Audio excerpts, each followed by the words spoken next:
Oh, could you just tell everyone you are being recorded, so this is for playing later.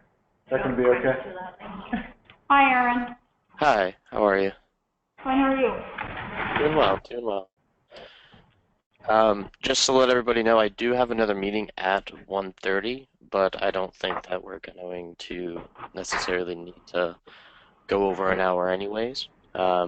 But today's topic that we're going to be discussing is dealing with the contracts. Now, just a few questions before we get started with regards to contracts is that do you guys do deposits for when people are returning their contracts? Um, how exactly do you guys do your contracts right now? Deposits. We do deposits. Yeah, we do an enrollment deposit that's due in February for the following school year. And we do checks and ACH. Okay. So what we'll kind of talk about is how you can continue to accept both of those. They both won't be acceptable online. The ACH will, the physical check will not, but we will see how to manage that. And so to just start off, basically we're going to keep in mind of how you guys do your contracts now, and then because a big part of the discussion is really how is it going to translate to using the onboard product with it. Some things might need to change slightly, but we can kind of cross that bridge when it comes up. So to fully start, again, as always, after logging in, you can open your account menu, and then you can go to your training resources. And now we are here where there is an enrollment, re-enrollment contract recording here as well. This is they're now done in group form, but we're just doing it one-to-one here. So this recording will be a little bit more for you specifically, especially if you guys are asking questions. This is more of a general how-to. And what we also want to take a look at is just the training agenda itself. So within Onboard, we have our enrollment, re-enrollment contracts. And so our contracts, where we are referring to enrollment and re-enrollment, they're both still completely done within Onboard, and there's legitimately no difference between the two. The difference is that you have a contract that you might assign to somebody with the student role, and it is therefore considered a re-enrollment contract. You could assign the same exact contract to an incoming student or to a candidate, and that would be considered new enrollment. So our software does make the distinction for your KPI boards, for your reporting purposes, but really the form itself does not have to be different. So what you want to be thinking about is what is the actual diction within each one of your contracts, and go from there. Because every time that you have different wording, different policies written out or anything like that, then that would be where you have a whole new contract. We'll revisit that. And so what we're going to be doing today is going over, one, what's it like from a parent's perspective to actually receive a contract, fill it out, and then where does that leave you after? And then what we're going to do is go look as a manager, which you need to be a re-enrollment manager. So just being an admission manager will not give you access to everything that you need for your contracts. But we will take a look as that on how to create your contracts, what's all the information that needs to go into them, and then we will discuss how to actually assign them so that parents can see them, fill them out, and then how do you actually process the contracts and what's available for you afterwards for viewing. Aaron, may I ask a question? Of course. How many re-enrollment managers can there be? You can have as many people as you want in every single role in the system. There's never any type of limit for that. Thank you. Welcome. So what we're doing first is coming over to this demo area where we have a parent of an incoming student. So basically, they've accepted the school's offer, and now there's a contract that they need to fill out. So with the contracts, you guys are able to have an electronic notification go out reminding them that they need to be logging in to fill out the contract. And they have two places that they can go. One is an area that you can link them towards, and the other is just here, as we can see, as soon as Jake is logged in. And what I'm referring to is this banner at the top, letting them know that they have a contract to accept. This banner remains on the screen. There's no way to actually remove it. If you notice, there's no X button. So the only time it'll go away is if the form expires, you remove it from their profile, or they complete it. So it's always in their face whenever they log in.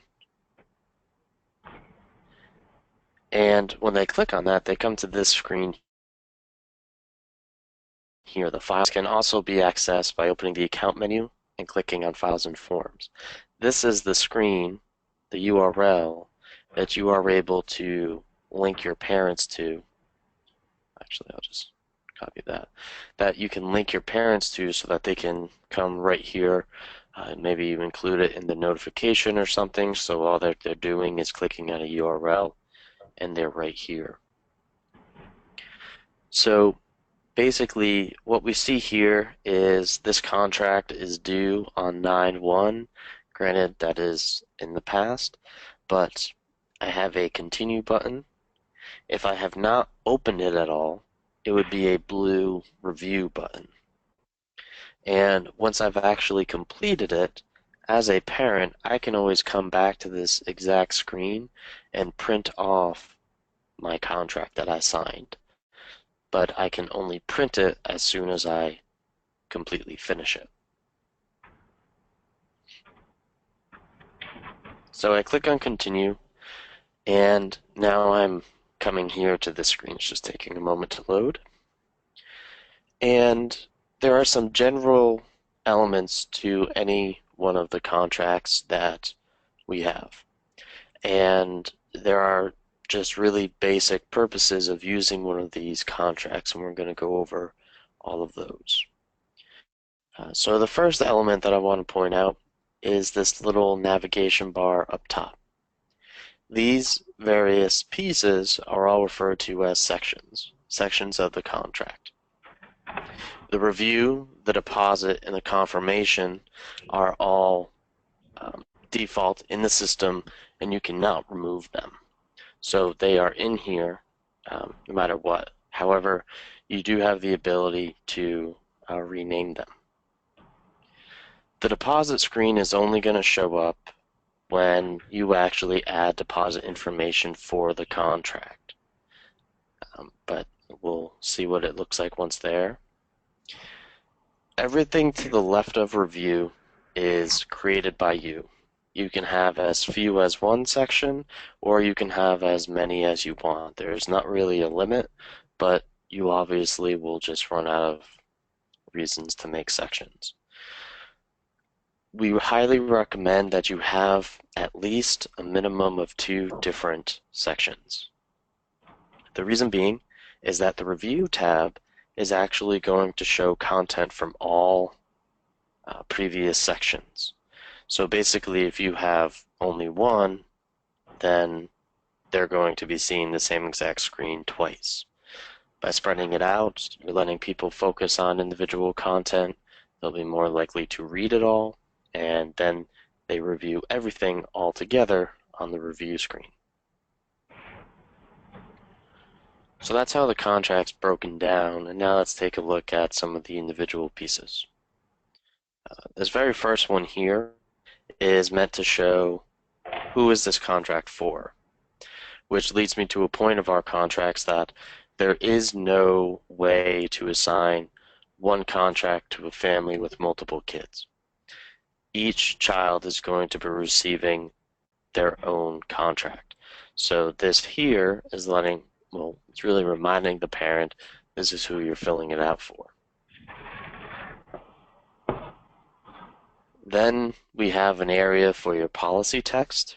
This one is not too extravagant, but it's a full HTML editor and there's no character limit. So you can put, this is where the bulk of your legal text, the bulk of everything that you want to put in here, this is where it'll go.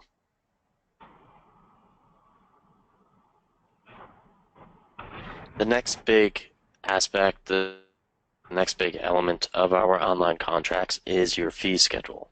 This is where you are able to list out your tuition along with required fees, and what we also see here are optional fees.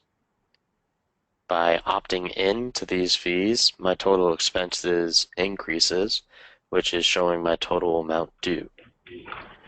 One piece that we do not see here is if you guys want to use financial aid in our software, as long as you're adding financial aid decisions prior to generating your contracts, there will be a line item here showing total credits, meaning their financial aid. And then that'll basically reduce the total amount due, and they're seeing everything there.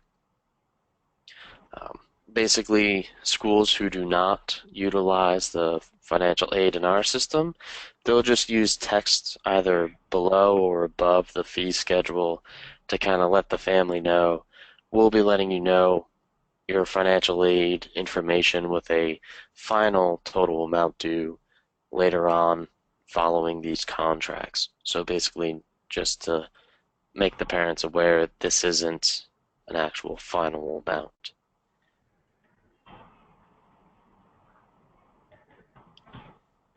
Next, we have payment options. So this is the next big thing. Parents, you create however many payment options that you want. You can have some expire, so like early bird specials or anything along those lines. And with that, insurance. Now, reminder is that our software is not yet currently a student billing software. We do not have that service just yet. So these payment option selections, tuition insurance, the fee schedule, there's no breaking it out. There's no actual meaning behind this aside from you seeing what their selection is and then you tracking that within your current student billing, whatever you're using for that. The most that we do here is capture the information, grab a deposit, so that's like really the only transaction that we're doing is the deposit, and then you're moving forward by bringing all the information into your student billing. So Aaron, to clarify, you have to have a separate place where you're calculating what their tuition insurance fee is. Yes, whatever your current solution for student billing is, this contract here is simply to help you obtain the information and the numbers that you need to put into your student billing. Just to ask a quick question here, is that down the road that you'll be able to have that linked into student billing, or is it something that's... Yes, it is down the road where, due to the fact that we acquired Smart Tuition, it started off with the single sign-on, so people can go into Smart Tuition, and then on the roadmap for this year is to integrate that even further so that it's easier on the school to transfer actual data between the two systems, and it'll keep building moving forward to make one solution, essentially. Welcome. So the next thing is where we move to the signature. So there's the next thing is this signature is extremely important. Now, we're going to talk about it more in the building aspect, but here parents need to type in their name. That's the electronic signature. They can date it, and then that's them confirming everything. You might see more than one name here, and we will be talking about how the names actually get placed onto this screen here. Oops. So one thing to note is that should any parent forget to do something, we'll always alert them. And now, as we can see here, I've moved on to my review screen where it lists everything out, and then I accept here. Now, the moment I accept this contract, my choices that I've made previously between my optional fees along with my payment options, those will be locked down. So if I ever need to change it, all I need to do is go back to one of the previous screens.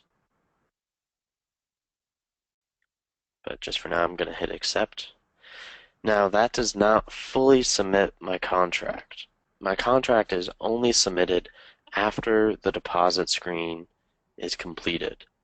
So here, I can choose my payment options. So direct debit is your ACH. And then if you're allowing any other credit cards, those would be here as well. So again, no physical check option. So we will talk about how to handle that. But the moment I complete this, then it will be submitted and it will be available for you to actually process. Aaron, Yes. this is Tom. Can we have multiple deposit amounts depending on what student we're talking about? Yes. Basically, as we'll see when we're building everything up, that the deposit can be a calculated number for every single student. It can be a flat thing. Basically, we'll be able to see exactly how we can control that.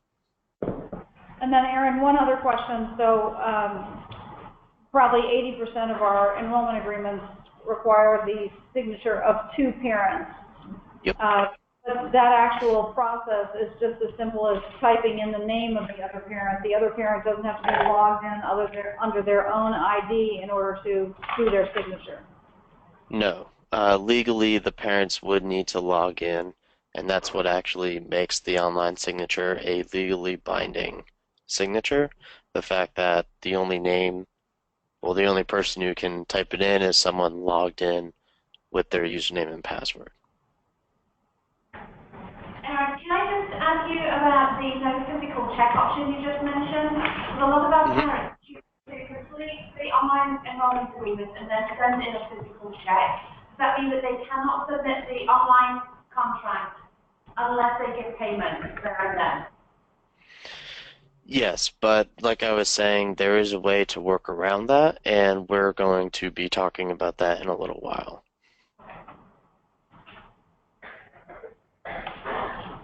So it'll become a little bit easier to see how to control that afterwards, just once we actually work through the natural progression that you guys are going to be working with. So the first thing that we want to start doing is actually building the contract. And I'm just coming into here really quick just to get this screen up. And now I'm going to be coming over into your system. And as we see here, totally empty. So you guys have a few things that you're wanting to be doing first. And actually, before I come into here, I just want to see, are you guys planning on tracking financial aid in our software? So here's my question, Aaron. Who can see it? Admission managers. And so no one else who's in any other product could come in and be able to see this? Nope, strictly admission managers.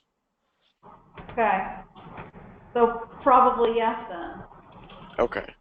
So And you then, guys will be wanting to ensure that you create your financial aid. So this is really when you're granting financial aid, what is it? Is it a scholarship? Is it a grant? Is it need-based? Is it whichever you guys actually do, you'll just want to add in those labels. And then what you also need to do is set up your financial aid decisions, which looks like you guys did, or might be more scripting. But so you guys have at least these, and then you want to make sure to get all your financial aid in there. The next thing that we're needing to do is come on over to payment processing. You guys need to decide if you're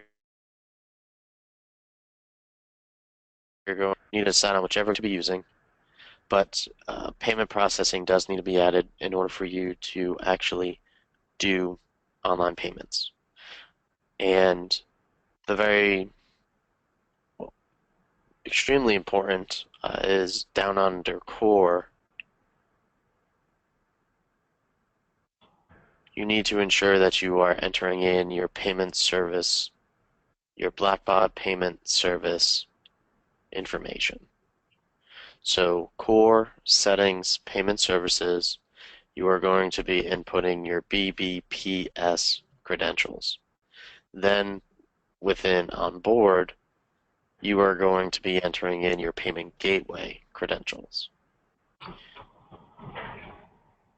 If you guys what current gateway do you guys use at the moment? so we use, we use Diamond Mine to do the processing. Okay.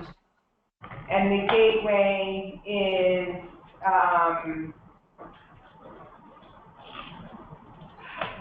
Network Merchant. I believe it's Network Merchant. Okay. So we do have the Diamond Mine option here, and then you'll just end up putting your information in here. Okay. So just do understand that with Diamond Mine, by using this, you guys will be being charged interconnect fees. So that is something you can kind of talk about the timing of that with your well, you could either talk to your account executive or you can go directly and speak with our Blackbaud merchant service representatives because the timing of when you guys actually are going to be charged those fees are different school to school. It's basically going off of your contract with Diamond Mine. So just kind of keep that in the back of your mind. But regardless of what gateway you end up using, you still need to get a Blackbaud Payment Services account. It's totally free, and what it's actually doing is setting up all of the security in our software to meet PCI compliance, and so you need that in order to get everything working. So those are two major steps that you want to ensure to set up. And next, we're just going to come over here into our contract forms. So very first thing, before we even start adding in types or contracts themselves, we want to set up any payment plans or deposit rules we plan on using. So coming over here to payment plans, what type of payment plans do you guys offer? So we offer the three that you have in that example, so 1Pay, 2Pay, and 10Pay.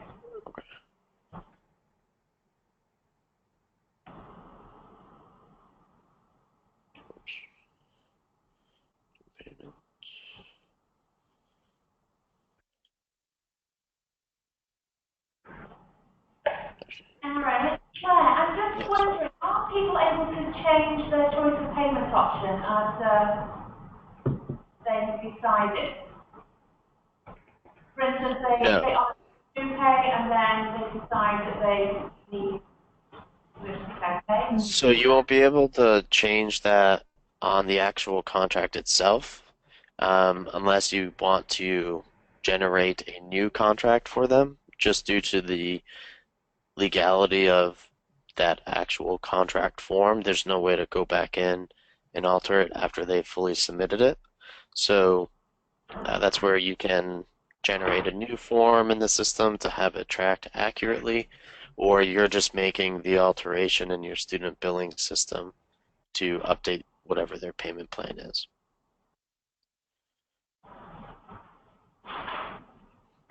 Now, do I get notification that they've made a change? They won't be able to make a change in here, so they would be needing to contact you guys directly if they're wanting to change that, or if in your student billing system currently, if they have the ability to change that, then that question would be directed at whoever's familiar with your student billing software. As that That won't would be me. be That's why done I'm through asking us it. here within the onboard. Yeah. I'm just wondering if there's Well, notification if a parent goes into the contract. I don't use your. So what I'm saying though is that that's not possible. Once the contract is submitted, nothing is going to be changing on that contract. So for any time guys, by them directly contacting you or whatever other software you're using for student billing. Okay, great, thanks. When it comes to your deposits, do you guys have where there's a standard deposit on the contract? Is there any type of rules that you guys use where if somebody's an employee, they don't pay a deposit, or if they have financial aid, that their deposit is lower? Do you guys have anything in place like that? Yeah, so we have a couple different levels of financial aid. So if someone has financial aid, we currently have 2 levels of deposit. And it's based on their financial aid award as percentage. So if it's over 50%, right, then it's $1 amount, and if it's less than that, it's another dollar amount. So it looks like yours is set up, Aaron, here where the only qualification is the dollar amount. Yes. So when we are calculating, then what I'm going to do is I'm going to cancel here, and the way that deposit, otherwise what we're going to need to do, I can talk to you about how you can set up your deposit rules to still work in that manner. That's one of the division, yeah, in the configuration on that upper dollar. Yeah. So when it comes to your types and contracts, there's a specific way that you need to go about doing it. In bold, we see all of our types. So boarding contract, day contract 2, etc. Then underneath those contract types, we have the actual, excuse me, contract forms. There cannot be more than one contract form for the same year for the same contract type. So what I mean by that is that I cannot add another 2015-2016 day contract. If there's a difference and an actual need to have more than one contract for that year, then that's where I am creating a new contract type. So basically, again, that's going back to however many different types of contracts that you guys have where the wording is different, then that is the number of contract types that you need to add.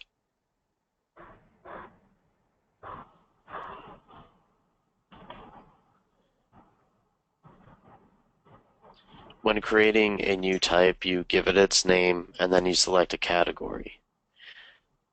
Unless if you are specifically going to use Boarding Day International, then you're probably just going to use the category of school. Categories don't really matter much, so just choosing school for everything is not going to be an issue.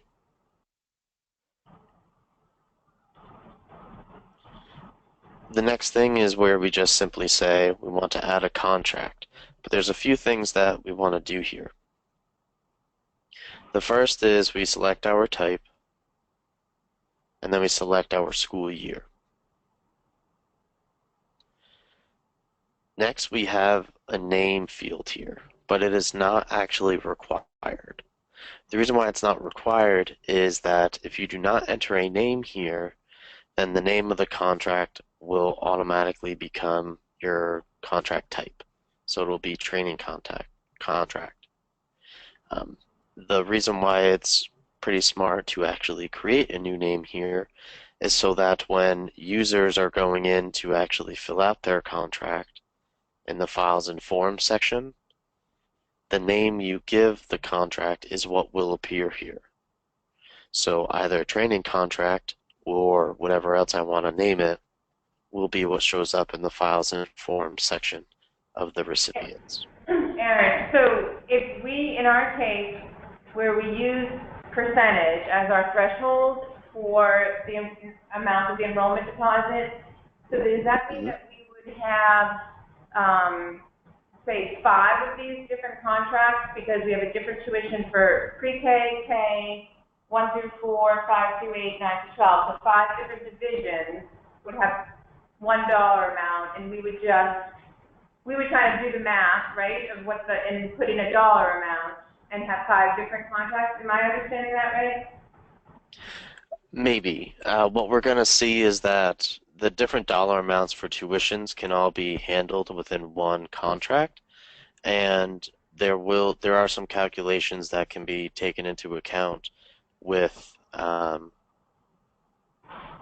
the deposits. So we're going to see if that can kind of work for you. If it doesn't, then that is where we would need to create multiple contracts with the different deposit rules. But so we'll be seeing that pretty shortly. Okay. With the contract, you do have the ability to create a published date range. So what's beneficial here is if you enter in an expiration date, then that means that users who have not filled out the contract will no longer see the contract available to actually fill out. So this can be a date that is the last time that you will allow contracts to be submitted. This due date here is also a general due date for everyone you're assigning this contract to. You do have the ability to update, so every round of contracts that you're sending out, you can always update this due date. And if there's a particular family that deserves an extension, you do have the ability to alter the due date for individual families.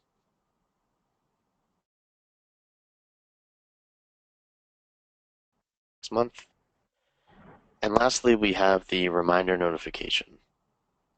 The reminder notification, you'll want to submit a reply email, which is helpful to enter one of yours or general admissions email so that if anyone's having questions with this, they can get a response.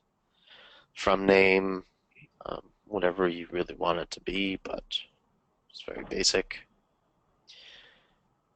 The subject line is just the subject line of the email. And then your reminder option is something that is very important as well. Now, you have all of these options, which are pretty standard data options, which are going off of your due date. However, you also have the send when activated.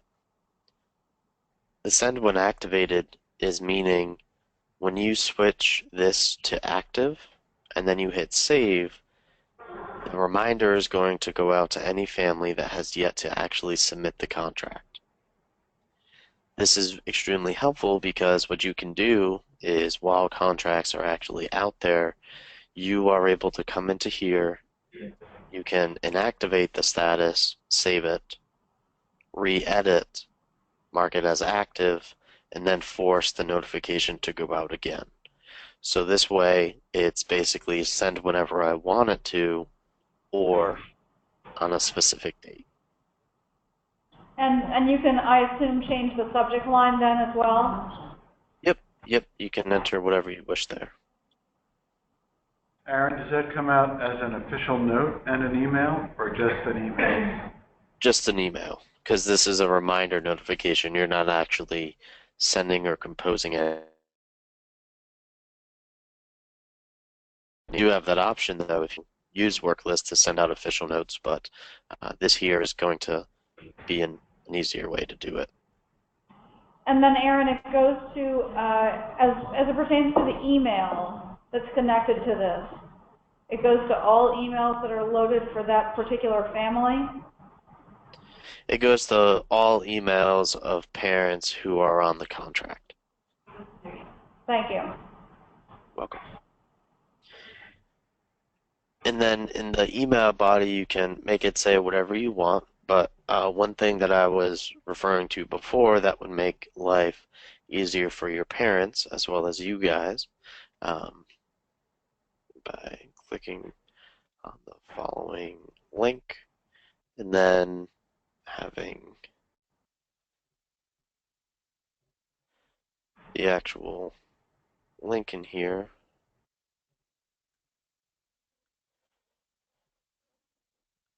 So now when parents click on that, they'll be asked to enter in their username and password, and they will immediately be brought to the Files and Forms section where they can click on Review or Continue for the contract.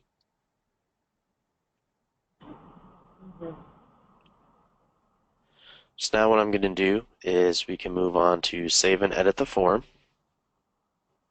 And now we are here. So this is basically a continuous functionality very similar to that of editing your resource boards, your class pages, website, if you guys have any interaction with those other areas within the software. But it's very, very easy to get used to. Basically, the breakdown of the screen is on the right-hand side. We have our form, like what is actually going to go into the contract. Here we have the various sections, and as I was saying before, the review, deposit, and confirmation are standard. You cannot delete these sections. However, that you can rename them is by clicking on any of them and clicking on section settings.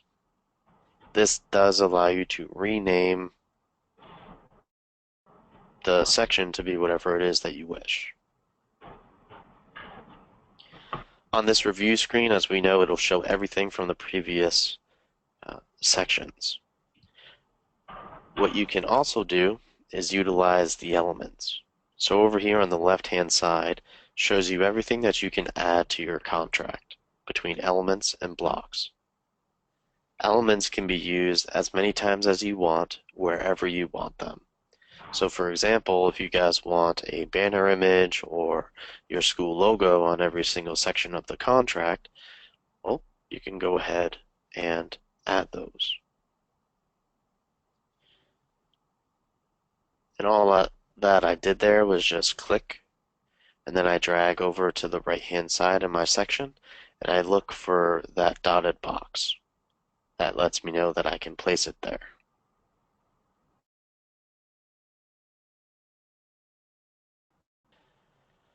When I come to my deposit screen, I'm able to see basically all of the fields that will appear for the deposit.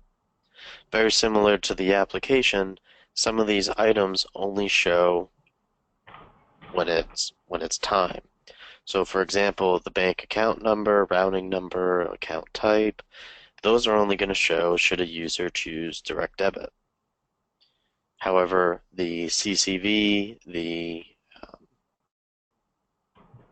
and the account number and the expiration date, those are only going to be showing when somebody is actually choosing to use a credit card. So although these are all locked, that does not mean that they are all going to be showing no matter what. Eric, can you move the order of that? So, for example, if you go back down, the bank account number appears before the bank routing number, which is confusing for people because on a check, the routing number comes first. So is there a way to switch those two fields? Oh. Yep, just like moving your elements around. It's just clicking and dragging, and you can Awesome. move all that. Yep. All right. Cool. So, one quick thing, do not mistake this as where you need to enter in your deposit amount. This is simply to basically have the field name that is going to be saying, what is this money value to the right? Actually, what is it for? So leave it as deposit amount, or however else you want to say deposit amount. To actually control how much they're needing to pay, you go into the block settings. Now this is the payment gateway select, and only until we select the payment gateway is everything actually going to work. But this is where we have our deposit amount. So required flat fee. Everyone who gets this contract is getting the same deposit, not what you guys do. You can also do it by grade level. And then lastly, we have percentage. So basically, you can be doing it where it's tuition minus financial aid. Tuition, so it almost kind of, I have a feeling that you guys, it might, like I know it's goes off of a percentage of when they have X amount. So, well, this might actually still require you to need multiple contracts, if I'm thinking this through correctly. I think so. We're gonna Yeah. Yeah, I think so, Aaron. There's no doubt in my Yeah. mind. Can't quite, yeah, you can't do the threshold thing. Yeah, so yeah, that'll be where you guys can set up the different rules. And what's helpful, if I go back into here. So no matter how many rules that you create, they don't all get put onto each contract. So every contract that you go to, whoops,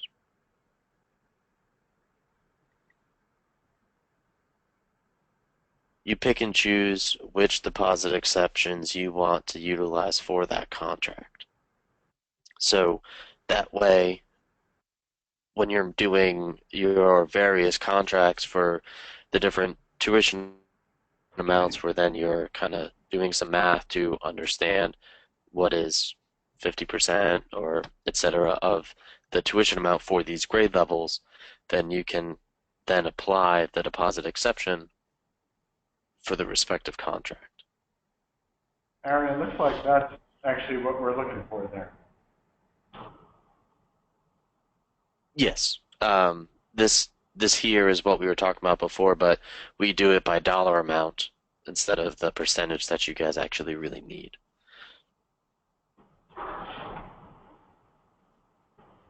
And so, Aaron, you can build all this ahead of time and just leave it inactive. And then when you make it active, it goes live. Which part are you talking about, leaving inactive and then turning active? The actual contract itself. Yep.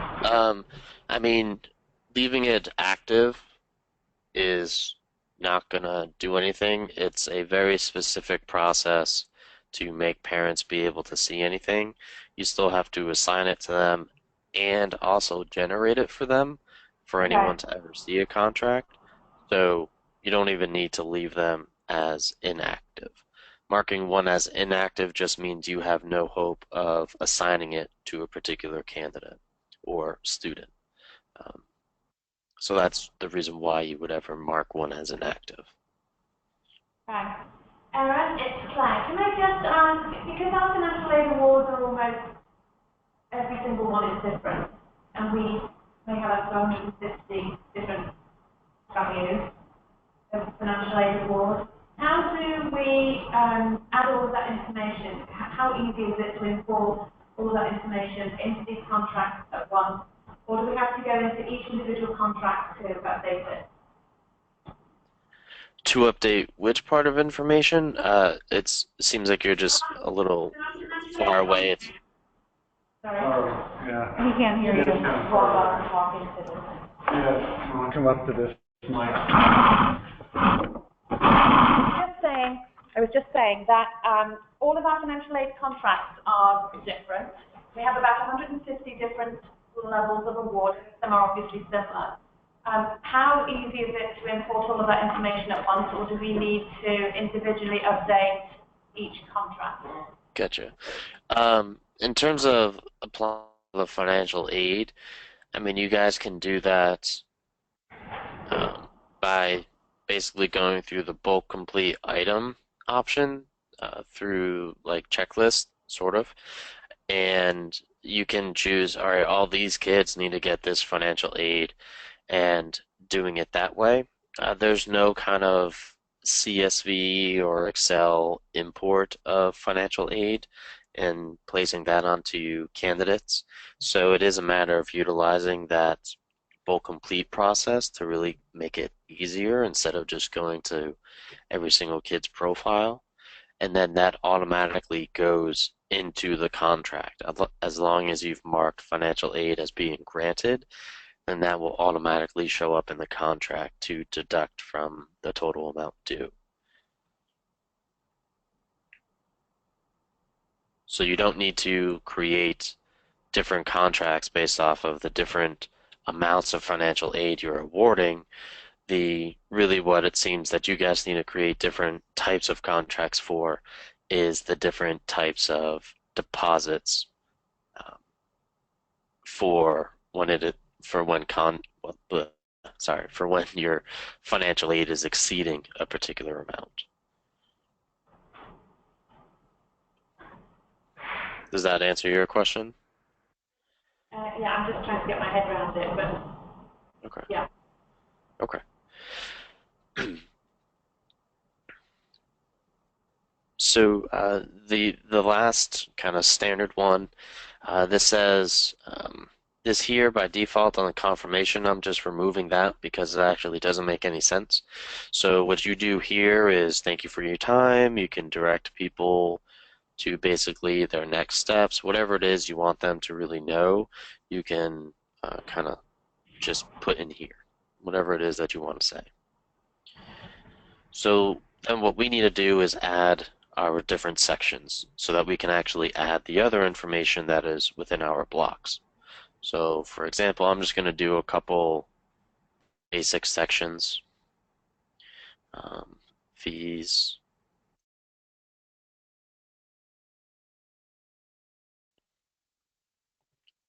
And Aaron, this is Alex. yes. Is there a tool for copying contracts? Yes. All of your contracts, once built, you have edit form, edit the settings. You can copy said contract, or you can even delete one. But the moment that you generate these contracts to your students, you are no longer going to be able to delete them.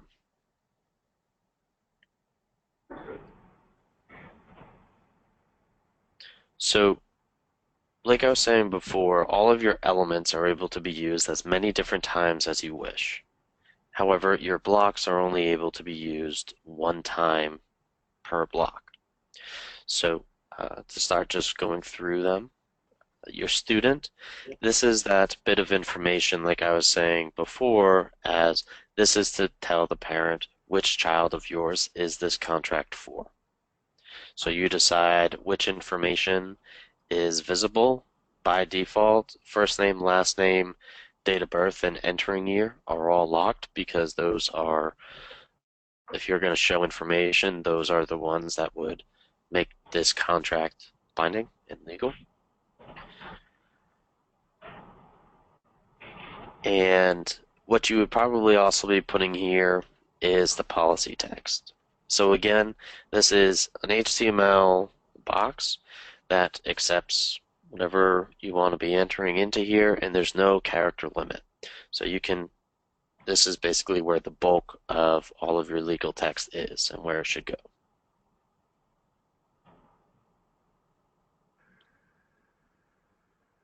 The next ones your fee schedule.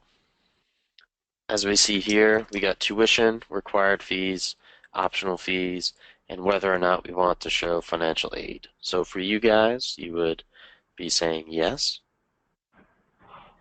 And when it comes to tuition, required fees, everything like that, no matter what kind of fee it is, you want to say add, and then you give it a name. So for instance, tuition.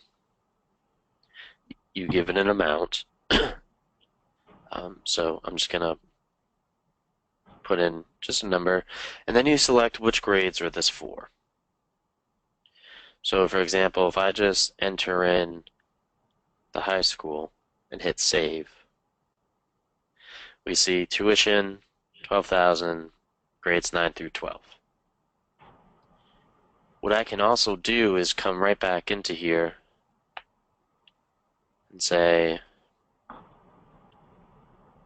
now this, we don't even have options to add it again to 9 through 12.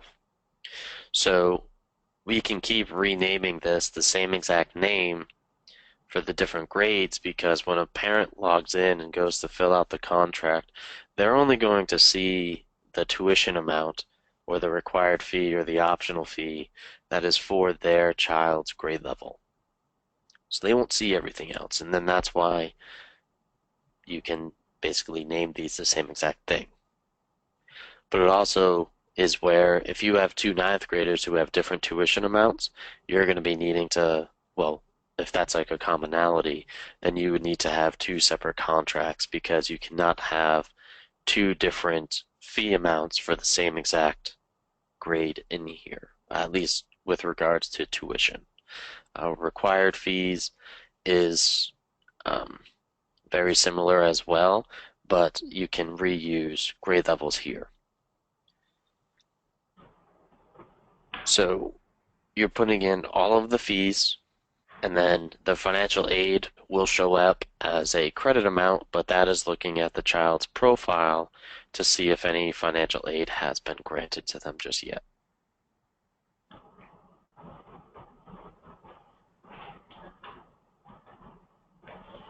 The next thing is the payment plan.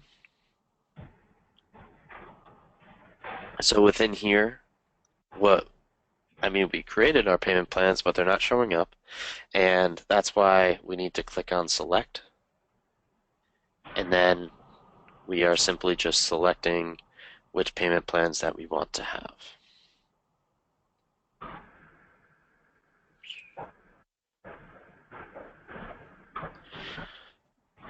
The expiration date here is in case if you want to have a fourth option or something like that, in order to say maybe it's only available for a week after the contracts have been generated.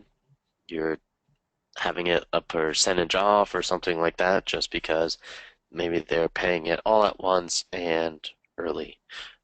Just some schools do, many schools don't. It's just there in case if you guys need it.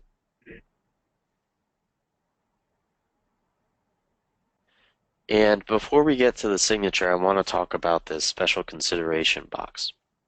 Do you guys ever need to make an amendment or an addition to any particular family's contract with a line or two of text that is solely for that particular family, nobody else? Do you guys ever have situations like that? Not on a contract, no. Okay, so you guys probably are never going to use the special consideration. What could we use that for, though? It's basically where you would place it onto a contract somewhere, wherever, and when you are editing the contract at a family level, you have an opportunity to write in text, and then whatever you write there will show up in this wherever you've put the special consideration block. For you guys, it could actually be utilized on your deposit screen.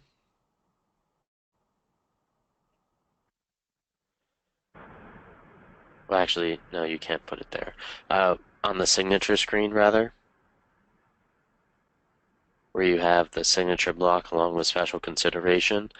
And what I'm meaning here is that you would be putting that for all families who wish to pay via physical check, you are then adding it into the special consideration area to say, hey, we know that you are paying via check. This is you signing that you are going to be sending us a check at this address for this much money.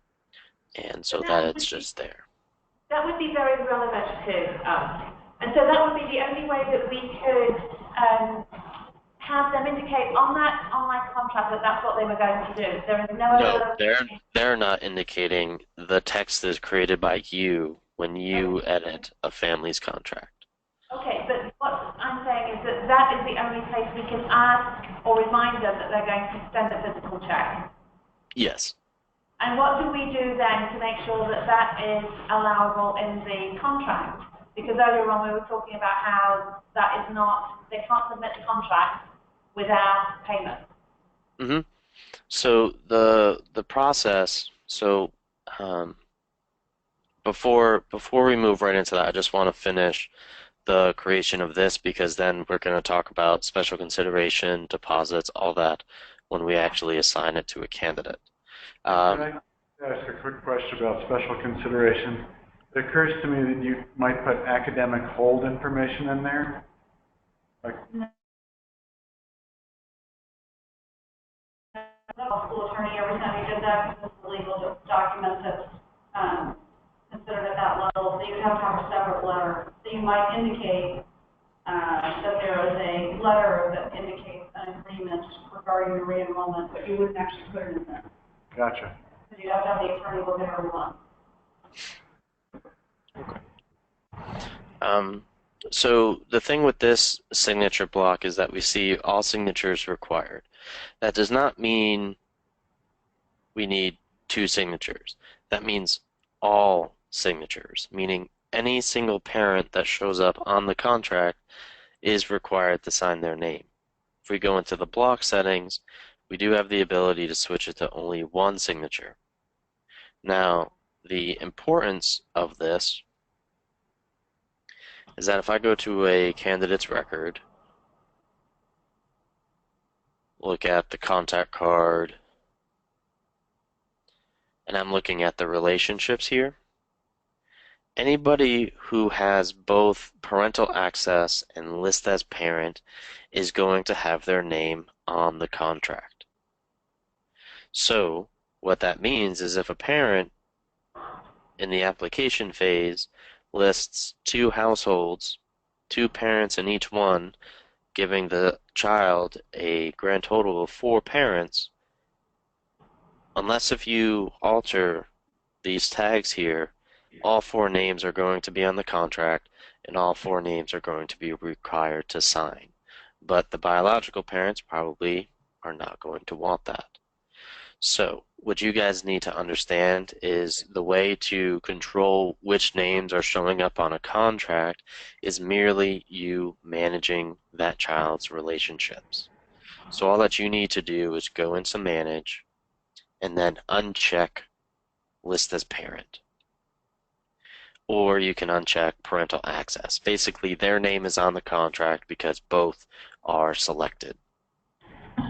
Parental access allows them to log in and view the kid, so that's why you can turn off List as Parent so they can still continue to log in and see information surrounding the child.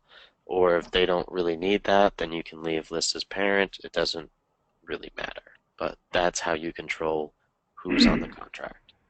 Aaron, when it comes to parental access and list as parent, is that something that we as the back end decide, or is that something that a parent decides themselves? Because I would worry about, you know, if a step parent, for example, checks themselves off as parental access list as parent, and then we're going in and changing it because of this contract break, because, you know, it's, you know, dad, biological dad, and stepmom. Stepmom lists herself as list as parent, but then biological mom is now, doesn't want stepmom to have to pay, just family relationships basically. So is it something that we control or something that they control? You control. Okay. We don't, as a rule, proper contract to step parents. They are usually made accessible to parents in separate households. So we can. But that's what he was saying, was that when if we have a step parent and if they're like that, then they show up on the have to sign the contract. That's why I was asking, depending on how we control it or if the parents control the access to make those decisions. Because if we're making that decision, then we could always never put, a step parent as listed parent, and then we don't have to worry about them signing the contract. But if you have both those things checked off, then everybody who's that, whether it's biological or I get that, but we would only make that accessible to parents. But we could change the status of that afterwards. For instance, if we had split households, we're going to make sure the contract's available to each biological parent, and then if a step parent decided that they were going to be involved in payment, because that's what this is about, it's who is responsible for the actual payment of the fees due. Would we be able to go back into the contract to change that status? Did you catch that question, Erin? Group, but so your contracts, you don't control who. The only way you control who it's going out to is by modifying these relationships.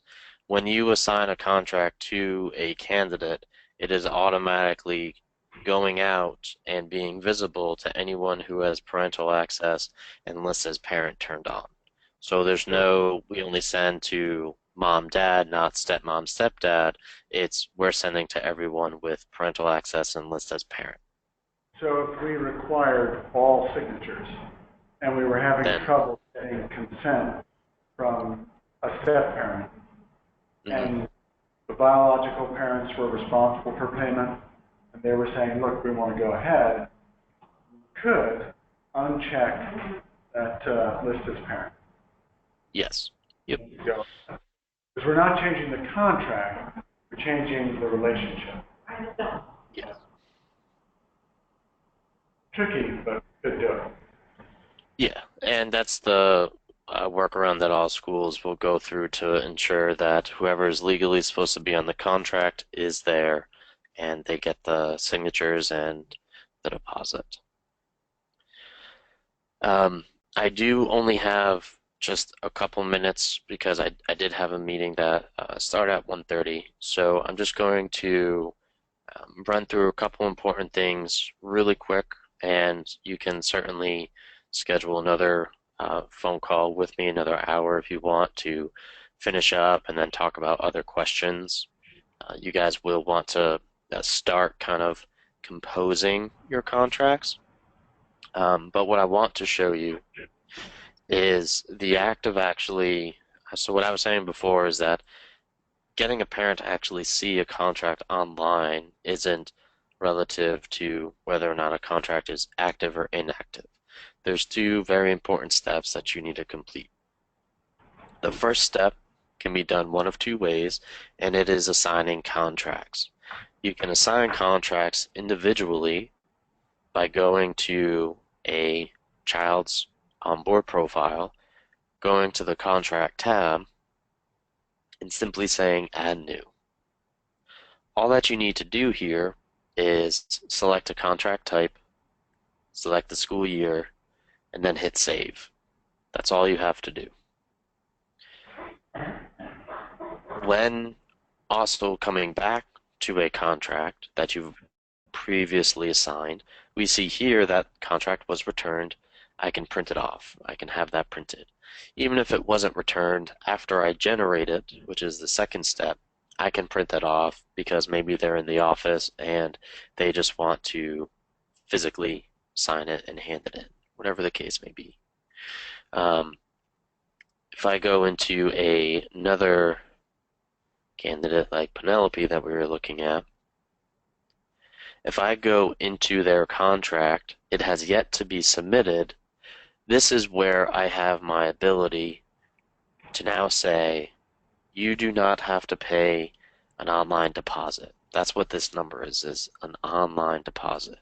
So I mark this as 0, and then I say amount due, still $225, because now I'm manually tracking what they're doing for their deposit. And I scroll down a little bit further and enter in here in the special contract text, you agree to send a physical check to blank for $225 and 0 and peak special contract text at the signature block. It's front and center, and when they submit the contract, that's legally binding. So that's what you're going to be doing for anyone who wants to submit a physical check is, again, edit their contract, set the deposit amount due to 0, fill in the amount due that is behind the scenes, then enter in your special contract text and hit save. Then the parent can go back into the contract and they will be able to bypass the deposit screen. It'll show up as 0, and then they can submit it and they know to send this check to you.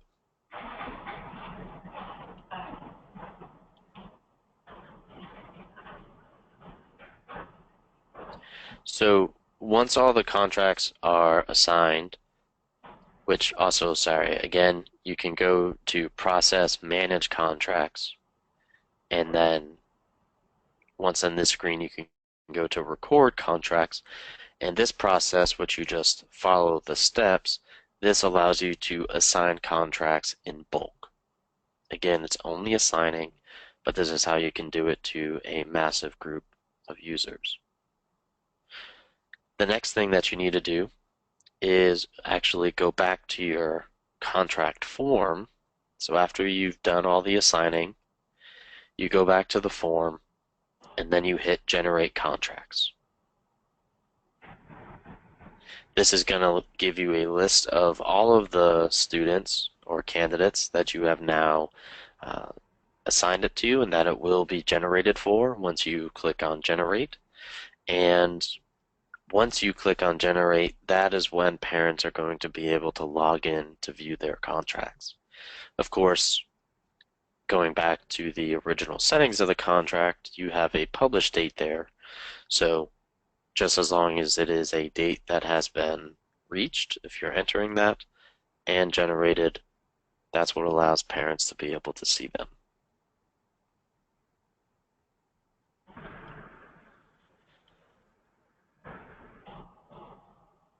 So once all of those contracts are generated, you're just waiting for parents to fill them out, and as the contracts are being submitted, you will see that number here, which you just go to the screen and you accept it.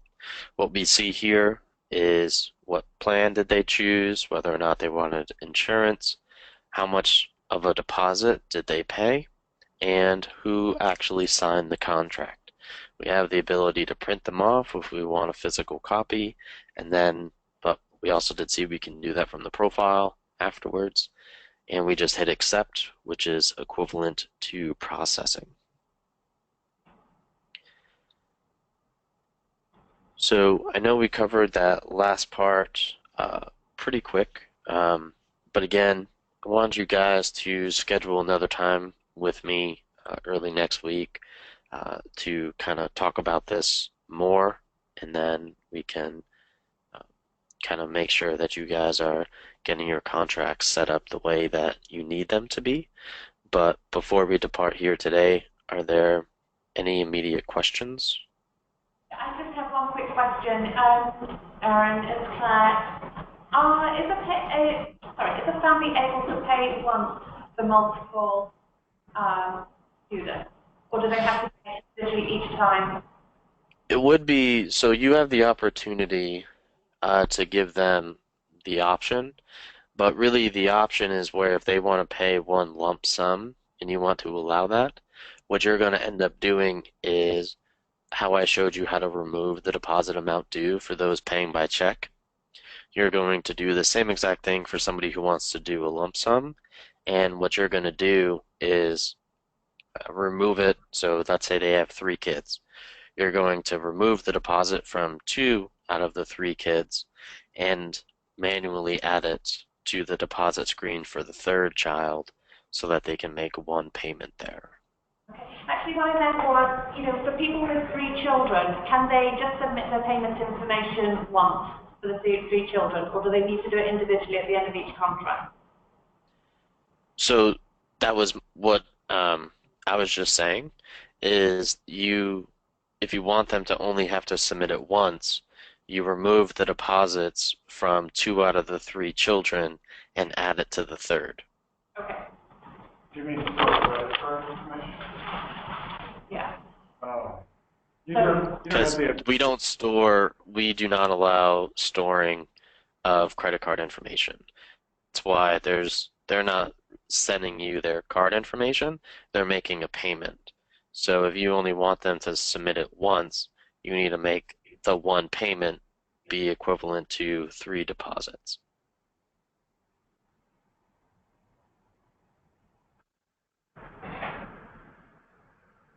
Anything else? Thank you. Yeah, good. So we'll make it. You are very welcome. Yeah, and then so yeah, just kind of get started a little bit with all of the various contracts that you guys need, and then we'll be able to start talking about them and get you guys squared away. Build them up. Sounds good. Thanks much. All right, awesome. You're very welcome. Hope you guys have a good day. Thanks. Thank you too. Bye.